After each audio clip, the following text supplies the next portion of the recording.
नमस्कार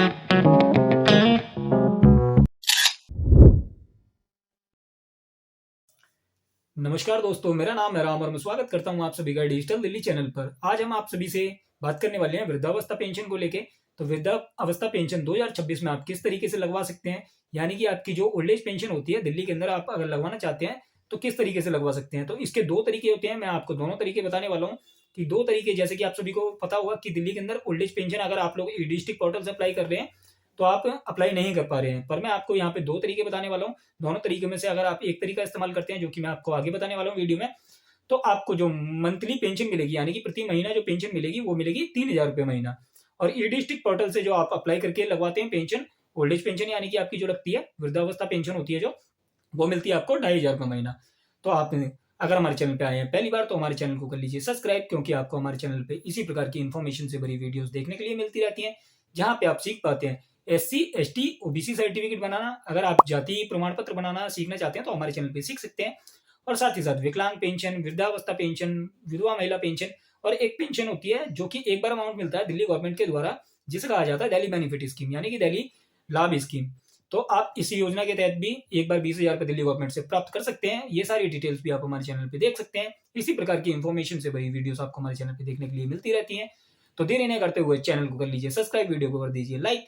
चलते हैं आज के टॉपिक पे कि वृद्धावस्था पेंशन आप लोग दिल्ली के अंदर किस प्रकार से लगवा सकते हैं और क्या इसके लिए डॉक्यूमेंटेशन रहने वाली है। क्योंकि ई डिस्ट्रिक्ट पोर्टल पे जो डॉक्यूमेंटेशन रहती है वो अलग डॉक्यूमेंटेशन होती है, और जो मैं आपको प्रोसेस बताने वाला हूँ यह अलग प्रोसेस है। तो यहाँ पे दोनों प्रोसेस में आपको एक्सप्लेन कर देने वाला हूँ, दोनों में क्या समानता है और किस तरीके से आप अप्लाई करके अपनी पेंशन जल्द से जल्द लगवा सकते हैं। क्योंकि आप लोग काफी टाइम से देख रहे होंगे, जैसे कि इलेक्शन से पहले 80,000 पेंशन ओपन की गई थी जब आम आदमी पार्टी गवर्नमेंट थी। तो उसके बाद में 80,000 पेंशन लोगों के लगने के बाद बीजेपी गवर्नमेंट के द्वारा भी 50,000 पेंशन ओपन की गई थी, पर वो जल्दी से फिल हो गई। तो आप लोग अगर आवेदन नहीं कर पाए हैं पेंशन के लिए और आपकी पेंशन अगर नहीं लगी है, तो आप यहाँ पे किस तरीके से पेंशन लगवा पाएंगे, इसके बारे में वीडियो में आगे बात करने वाले हैं हम।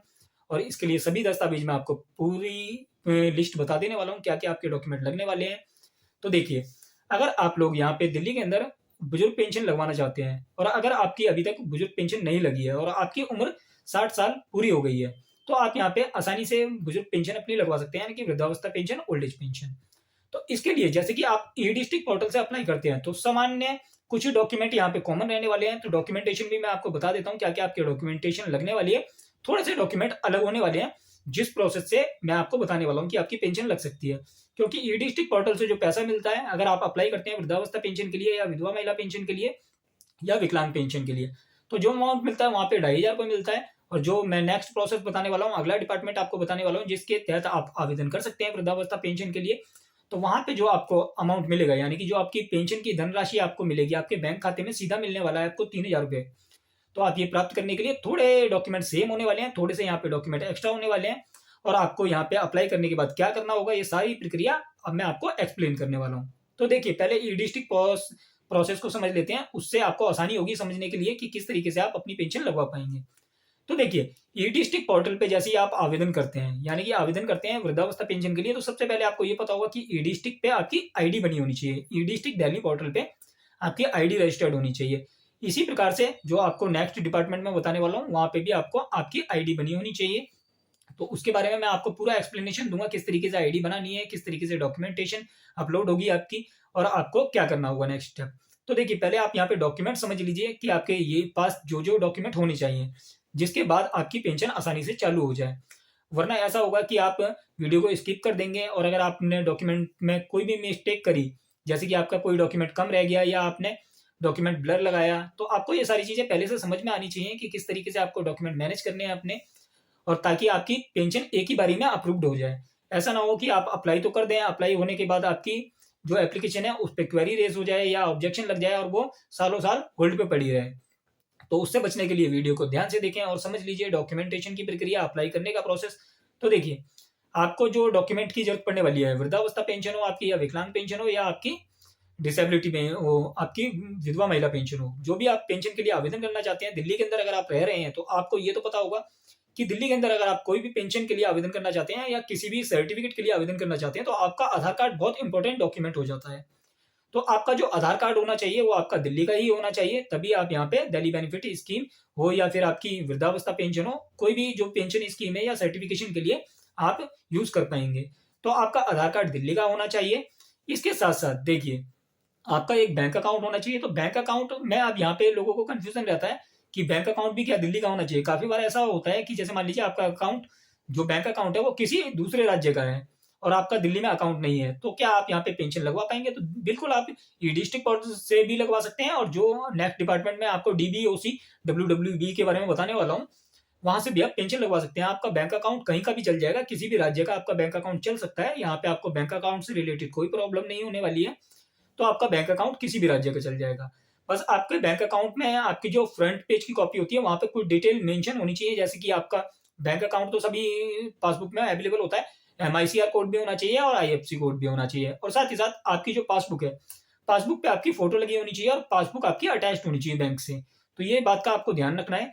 इसके बाद में आपके ये दो डॉक्यूमेंट हो गए, आधार कार्ड और बैंक पासबुक। अब आपको ये भी सुनिश्चित कर लेना है कि आपका जो आधार कार्ड है और बैंक पासबुक है, आपस में इनका सीडिंग होना जरूरी है। अगर आपका बैंक अकाउंट और आधार कार्ड आपस में सीड नहीं होगा तो आप यहाँ पे पेंशन नहीं प्राप्त कर पाएंगे। क्योंकि क्या होता है, दिल्ली के अंदर कोई भी विभाग, जो भी अगर आपको पेंशन किसी भी प्रकार का कोई अमाउंट डाला जाता है गवर्नमेंट डिपार्टमेंट के द्वारा, तो वो जो पैसा डाला जाता है वो आपके खाते में जब भी पहुंचता है जब आपका यहाँ पे आधार कार्ड और बैंक अकाउंट सीड होता है, यानी कि आपका DBT इनेबल होता है। यानी कि जो गवर्नमेंट पैसा डालती है वो डायरेक्ट बेनिफिट ट्रांसफर के माध्यम से डालती है। तो वो पैसा आपके खाते में जब भी आपके पास पहुंच पाएगा जब आपका आधार कार्ड और बैंक अकाउंट आपस में सीड होगा। तो आपको ये चीज सुनिश्चित कर लेनी है। आप खुद भी चेक कर सकते हैं NPCI की वेबसाइट पे जाके। अगर आप नहीं चेक कर पा रहे हैं कि आपका आधार कार्ड और आपका बैंक अकाउंट आपस में सीड है, तो आप अपने बैंक में ब्रांच में जाके आप ब्रांच मैनेजर से भी बात कर सकते हैं। वो आपका आधार कार्ड और बैंक अकाउंट आपस में सीडिंग इनेबल कर देंगे। उसके लिए आपको वहां पे KYC अपडेट करानी होगी। तो बहुत इजी तरीका है। अगर आप ऑनलाइन नहीं कर पा रहे हैं तो आप ब्रांच में जाके वहां से भी इनेबल करवा सकते हैं। अब बात आती है, ये डॉक्यूमेंट तो हो गए कि आपका आधार कार्ड हो गया और आपका बैंक पासबुक हो गया, तो क्या सिर्फ इन दो डॉक्यूमेंट के जरिए पेंशन लगवाई जा सकती है? तो देखिए, ऐसा नहीं है कि सिर्फ आप ये दो डॉक्यूमेंट के जरिए आप दिल्ली के अंदर पेंशन लगवा सकते हैं, और भी आपको डॉक्यूमेंटेशन देनी होगी। क्योंकि क्या है, ये तो सिर्फ ये हो गया कि आपका एक ID प्रूफ हो गया और आपका एक अकाउंट हो गया जहां पे आपको गवर्नमेंट के द्वारा पैसा रिसीव होने वाला है। इसके साथ साथ गवर्नमेंट अब आपकी यहाँ पे एलिजिबिलिटी चेक करेगी। तो एलिजिबिलिटी चेक करने के लिए गवर्नमेंट को क्या क्या डॉक्यूमेंट्स चाहिए?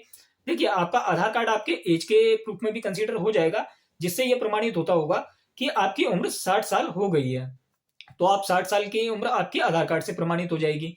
इसके बाद में आपका जो बैंक अकाउंट है वो भी चल जाने वाला है। अब आपको यहाँ पे एक ऐसा डॉक्यूमेंट देना होगा जो कि जिससे ये प्रमाणित होता हो कि आप दिल्ली के अंदर पिछले 5 वर्षों से रह रहे हैं। अगर आप दिल्ली के अंदर पिछले 5 वर्षों से रह रहे हैं तो आपकी पेंशन यहाँ पे आसानी से लग जाने वाली है। इसके लिए आपको एक डॉक्यूमेंट देना होगा जो कि आपका वोटर ID कार्ड हो सकता है। अगर आपका जिस दिन आप आवेदन कर रहे हैं उससे 5 साल पुराना वोटर ID कार्ड है या उससे 5 साल से भी पुराना होगा तो भी चल जाएगा। मिनिमम 5 साल पुराना आपका डॉक्यूमेंट होना चाहिए। तो वोटर ID कार्ड इसलिए चल जाने वाला है क्योंकि वोटर ID कार्ड की जो बैक साइड होती है उस पर वहां पे इशू डेट मेंशन होती है कि किस दिन आपका वोटर ID कार्ड यानी कि आपका पहचान पत्र, मतदाता पहचान पत्र होता है जो आपका जारी किया गया है। आपके पास पहचान पत्र होगा तो आप उसका इस्तेमाल कर सकते हैं। अगर आपके पास पहचान पत्र नहीं है तो आप वहां पे राशन कार्ड का इस्तेमाल कर सकते हैं, या राशन कार्ड भी नहीं है आपके पास तो आपके नाम से अगर बिजली पानी का बिल आता है तो आप उन चीजों का इस्तेमाल कर सकते हैं। पर वहां पे आपको ये चीज ध्यान रखनी है कि बिजली पानी का बिल आप जब भी इस्तेमाल कर सकते हैं, या आपका टेलीफोन का बिल आपका MTNL का ही चलेगा, बाकी किसी प्राइवेट कंपनी का नहीं चलने वाला है। तो आपको ये चीज ध्यान रखनी है। तो इस तरीके के डॉक्यूमेंट आपके चल जाने वाले हैं जो कि आपके आवेदन तिथि से पिछले 5 वर्ष पुराने होने चाहिए कम से कम। तो ये चीज हो गई। अब देखिए, ई डिस्ट्रिक्ट पोर्टल पे तो ये डॉक्यूमेंट चाहिए होते हैं, और यही डॉक्यूमेंट आपको DBOC WWB यानी कि आपका लेबर कार्ड जो डिपार्टमेंट है वहां पे भी आपको यही डॉक्यूमेंट चाहिए होते हैं। बस आपको वहां पे एक डॉक्यूमेंट एक्स्ट्रा देना होता है जो कि आपका डॉक्यूमेंट होता है आपका लेबर कार्ड। अगर आपका लेबर कार्ड दिल्ली के अंदर बन रखा है, यानी कि आपने अपना लेबर कार्ड बनवा रखा है और आपका लेबर कार्ड अभी एक्टिव है, एक्टिव का मतलब ये हो गया कि आपका लेबर कार्ड अभी वैध है, यानी कि अभी आपका एक्सपायर नहीं हुआ है लेबर कार्ड, तो आप यहाँ पे वृद्धावस्था पेंशन के लिए आवेदन कर सकते हैं DBOC WWB वेबसाइट के जरिए, जो कि लेबर कार्ड की वेबसाइट है। तो यहाँ पे आप आवेदन करके अपनी वृद्धावस्था पेंशन लगवा सकते हैं। और DBOC यानी कि जो आपका लेबर कार्ड डिपार्टमेंट है, वहां से जो आपको पेंशन की धनराशि मिलती है वो 3,000 रुपये महीना मिलती है। और अगर आप लोग ई डिस्ट्रिक्ट पोर्टल से आवेदन करके अपनी पेंशन लगवाते हैं तो वहां से आपको जो धनराशि मिलती है वो मिलती है आपको 2,500 रुपये महीना। तो आपको बस ये चीज चेक कर लेनी है कि आपका लेबर कार्ड बना हुआ है या नहीं बना हुआ है। अगर आपका लेबर कार्ड बन रखा है तो आप यहाँ पे वृद्धावस्था पेंशन बहुत आसानी से लगवा सकते हैं लेबर कार्ड डिपार्टमेंट के द्वारा। और यही आपको लेबर कार्ड देना होगा, वहाँ पे आपका आधार कार्ड देना होगा, बैंक पासबुक देनी होगी, फोटो देना होगा, आपको एक सिग्नेचर लगता है आपका। ये सामान्य से डॉक्यूमेंट आपके लगने वाले हैं, जिसके बाद में आपको DVOC WW की वेबसाइट पे जाके अप्लाई कर देना है ऑनलाइन। आप रजिस्ट्रेशन करके यहाँ पे जैसे कि आपका ऑलरेडी बन रखा होगा लेबर कार्ड, तो आपको सीधा लॉगिन करना है। लॉगिन करने के बाद आपको स्कीम्स के अंदर जाना है। स्कीम के अंदर आपको वृद्धावस्था पेंशन वाले कॉलम पे जाना है और आप अप्लाई कर सकते हैं।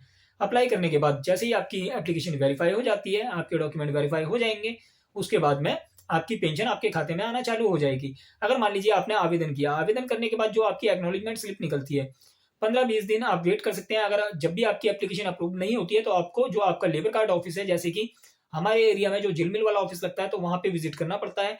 तो आप वहां पे जाके अपने सारे ओरिजिनल डॉक्यूमेंट ले जाके दिखाएंगे और वहां से आपकी पेंशन चालू कर दी जाएगी। तो इस तरीके से बहुत सिंपल सी प्रक्रिया है, आप अपनी वृद्धावस्था पेंशन लगवा सकते हैं। और साथ ही साथ अगर आप लोग सीखना चाहें कि SC ST OBC सर्टिफिकेट बनवाना, या आप अप्लाई करवाना चाहें जैसे कि इनकम सर्टिफिकेट, डोमिसाइल सर्टिफिकेट, आपका जाति प्रमाण पत्र, या बर्थ सर्टिफिकेट, डेथ सर्टिफिकेट, या विधवा महिला पेंशन, या फिर handicap pension, passport, pan card, इस तरीके के डॉक्यूमेंट, वोटर ID कार्ड, ई श्रम कार्ड, लेबर कार्ड, इस तरीके का अगर कोई भी डॉक्यूमेंट आप अप्लाई करवाना चाहते हैं तो आप हमारे थ्रू भी आवेदन करवा सकते हैं। इसके लिए आपको हमारे को डॉक्यूमेंट व्हाट्सअप करने होंगे। व्हाट्सअप वाला नंबर आपको स्क्रीन पे देखने के लिए मिल रहा होगा, आप हमारे से व्हाट्सअप पे कनेक्ट कर सकते हैं। पर देखिए, जनरल इंक्वायरी के लिए हमारे को मैसेज ना करें। अगर आप लोगों को कोई अप्लाई करवाना हो डॉक्यूमेंट तो ही टेक्स्ट करें, क्योंकि बहुत सारे मैसेजेस आते हैं। आप इतना रिप्लाई करना हर किसी के लिए पॉसिबल नहीं हो पाता है कि मैं सभी किसी को रिप्लाई दे पाऊँ। अगर आप कोई डॉक्यूमेंट अप्लाई करवाना हो तभी आप हमारे को मैसेज करें, अन्यथा मैसेज ना करें।